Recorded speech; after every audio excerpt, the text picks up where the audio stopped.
call her Georgia, Georgia, Georgia O'Keeffe. She painted flowers for hours and big stone towers and cows with no beef. That was Georgia O'Keeffe. They called her Georgia, Georgia, Georgia O'Keeffe. She painted flowers for hours and big stone towers and cows with no beef. She's not alive, but her pictures are neat. Oh, class, how's it going? I guess I didn't notice you there. Well, now the secret's out. You know why I'm not your music teacher and why I am your art teacher. Today, we are going to be learning about Georgia O'Keeffe. We're going to watch a Brain Pop video. I have the link for you guys, but I'm not sure it will work on your end. I had to sign up for an account, and I don't really mind if you guys do or if you don't. There are lots of cool videos you can watch if you do sign up for a free account, but I'm going to show you the video on this one. So I'll see you over there by our good friend Georgia O'Keeffe. So here is the Georgia O'Keeffe video on the Brain Pop website. So I'm already on her, and you guys can just watch this as I go along because otherwise you'll have to sign up for an account. So let's go ahead and play the Georgia O'Keeffe video.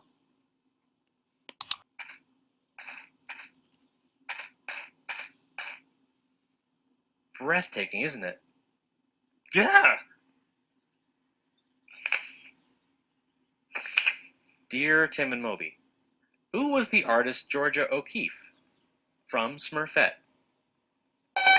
No, silly, Georgia was her name, not where she was born. Georgia O'Keeffe was an American artist known for her paintings of landscapes, flowers, and animal bones. During a career that spanned most of the 20th century, she became one of the country's most influential and celebrated artists. Well, O'Keeffe felt restricted by realism, in which art depicts the world we see with our eyes. She was fascinated by abstraction, a more personal way of looking at the world. So she came up with a unique style that combined the two, blending realistic styles with abstract elements. That's why she's usually classified as a modernist, a member of an artistic movement that flourished during the first few decades of the 20th century.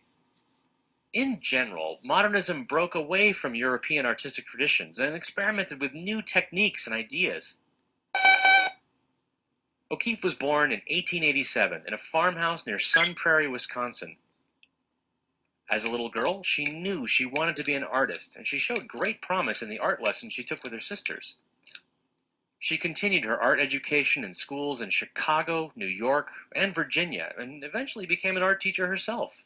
But she didn't really develop her own style until 1915, when she created a series of innovative charcoal drawings. Oh yeah, you're right. It does look like a landscape. Those are mountains, those are trees, and that's a river. Anyway, O'Keeffe's bold lines and subtle tones caught the eye of Alfred Stieglitz, a photographer and art gallery owner in New York. In 1916, Stieglitz put 10 of O'Keeffe's drawings on display in his gallery. He also convinced her to leave her teaching job, and in 1918, she moved to New York City to become a full-time artist. The two fell in love and got married in 1924. Throughout the 1920s, O'Keeffe split her time between the city and a summer house at nearby Lake George. During that time, she created a series of oil paintings that are among her most important works. She painted extreme close-ups of flowers, creating an effect that was almost like looking through a magnifying glass. Yeah, at first, you're not quite sure what you're looking at. By focusing on the tiniest details of individual petals, O'Keeffe made abstract paintings out of realistic images. This magnification effect was groundbreaking and helped establish O'Keeffe as a major star in the art world. But despite her fame and success, she soon found herself searching for new sources of artistic inspiration. So, in 1929, she took a trip here, to sunny New Mexico. She immediately fell in love with the natural beauty of the Southwest, its open skies, jagged rocks, and pristine deserts. She tried to capture the vivid colors of the landscape, often using the same close-up techniques she used in her flower paintings. She also found a new favorite object to paint, the animal skulls scattered throughout the desert terrain. Well, actually, O'Keeffe saw these bones as symbols of beauty, not death. She was fascinated by their unusual shapes and sun-bleached surfaces, and she included them in many of her paintings from New Mexico. She loved to place larger-than-life skulls smack in the middle of natural settings, creating a dreamlike effect. For the next 20 years, she returned to New Mexico almost every summer to paint. And in 1949, 3 years after Stieglitz died, she moved there permanently. Though she continued to work and travel over the next several decades, newer styles of art made her stuff seem, well, a bit outdated. Then, in 1970, the Whitney Museum of American Art in New York recognized her in a retrospective, a special exhibition that looks back on an artist's career. It revived interest in O'Keeffe among a younger generation of art lovers. And for the growing feminist movement, her success as a female artist symbolized women's progress in 20th century America. Well, even though her eyesight began to fail in 1971, she continued to paint until her death in 1986. She was 98 years old when she died, leaving behind more than 2,000 paintings. Ah! I think I could use some water. So guys, that was our Georgia O'Keeffe video. I will see you guys back on my face. Hello guys, welcome back. That video was just so good that it completely changed my outfit. That's how life-changing it was. I know, it's insane. Well, I hope you enjoyed the video. I am personally a big fan of Georgia O'Keeffe. I love her flowers, I love her skulls, and I love the Brain Pop videos. I think they're a fun way to learn about different things. So, you are going to start your own art project now. Like you saw in the video, Georgia O'Keeffe painted a lot of nature. She painted skulls, she painted flowers, she painted landscapes, all of that jazz. But she was also a modernist, which means that she did some sort of abstract thought with her work. Her work was and portrayed real-life things. Things she found on the ground, like flowers and skulls and real things. But she did make it a little abstract. So, what you are going to do is you are going to abstract your own art in the way that Georgia O'Keeffe kind of did it. She took things like skulls and flowers and took them out of that place and put them in a place where she didn't find them, or they didn't seem to belong, like the one of the skull floating in the air. That's one of my favorite ones. So what you are going to do is you are going to go outside, find something from nature, whether it's, a rock, a stick, a flower, anything that probably isn't covered with mud because your parents wouldn't appreciate you bringing that inside. Thank you. And then go ahead and place it on a scene where you guys think you might want to draw it. And I will see you once you have that object. All right, welcome back from being outside. I hope you guys found some very cool objects and breathed some nice fresh air. I have my object right here. It is a very funky piece of wood. Yours does not have to be this big. It can be smaller than this. But I just saw it and thought that this would be a really cool thing to draw. You also need a piece of paper and a pencil. So now what you are going to do is you are going to find a place in your home, put your natural object, make sure it's clean, into that place, and then sketch it out. So I will show you an example of what I would do with my stick to draw that. Hello, so this is my kitchen table. I've looked around my whole entire apartment and decided this is where I would like to draw my stick. So I'm going to now place it somewhere, and you want to place it so you think it's the best placement. Maybe there's something in front of it, like that. maybe it's kind of off to the side. However you want to draw your composition. I'm not sure if I like that. I kind of like the lighter side showing. So maybe, maybe I won't use that. It'll move around a little bit. Make it look a little more natural, like that.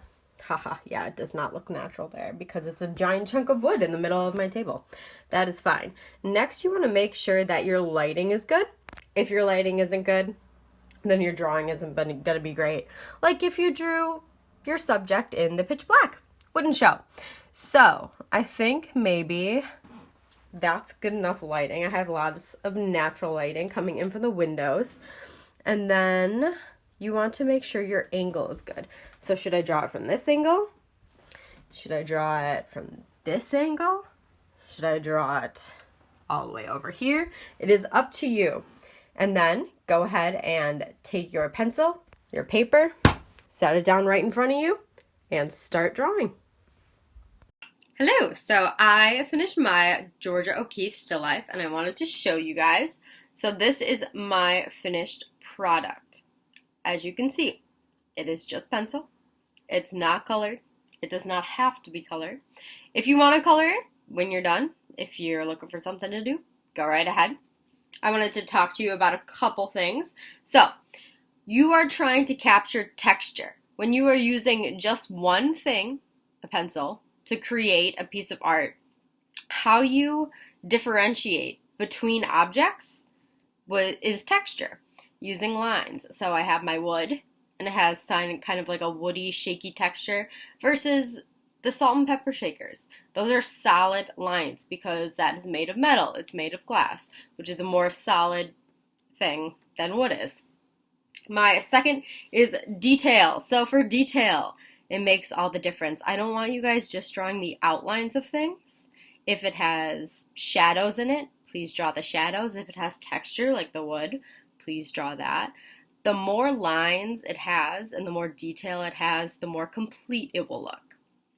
And then I want to talk to you about composition. Now, composition is how you lay things out. If yours looks a little boring and you have like 2 things on there, add more. Go grab more things. I know you guys have enough stuff around. Just little things. It doesn't have to be anything crazy. You know, pens, pencils, a toy, whatever it is. If you add it to your composition, it will make it more interesting. And then, let's see, mistakes. If you make mistakes, there's no such thing as mistakes. Try and use a pencil that doesn't have an eraser. I have made plenty of mistakes on here. You can't see them because I just drew over them with more lines. That's all you have to do is just keep drawing. Don't focus on the mistakes, focus on the bigger picture. Keep looking up and down at your composition and fill your space.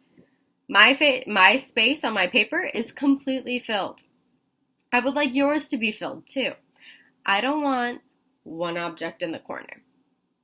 That's not the assignment. So, any questions? Any concerns? Go ahead and email me. I will talk to you guys later. Bye. Have a good week. Hey guys, welcome to this week's Nail That Artist. So, here are my nails for this week. There's the finger, here's the thumb, here's all of them together. So what I'm asking you to do is to find out which artist painted this. This artist is not from America. Most of the classes have studied him. And one more hint, he cut off his ear when he was really ill. So, email me your submissions and good luck to everybody. See you guys later.